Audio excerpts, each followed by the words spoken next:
ഈന്തങ്കുരു. ഇത് മഴക്കാലത്ത് ഉണ്ടാവുക. ഞങ്ങളുടെ പറമ്പിലുണ്ടായതല്ല, അടുത്ത പറമ്പിലുണ്ടായത് തന്നതവർ. പൊട്ടിച്ചെടുത്തോളാൻ പറഞ്ഞു.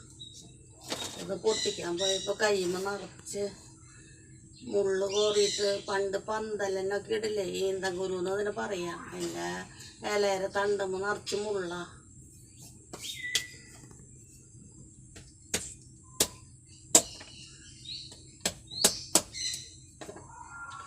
ഇതിങ്ങനെ വെട്ടിയെടുത്ത് ഉണക്കി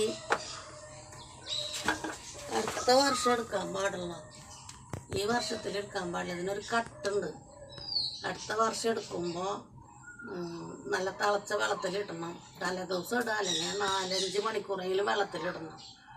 എന്നിട്ട് അരിപ്പൊടി കൂട്ടി പലഹാരങ്ങൾ ഉണ്ടാക്കാം.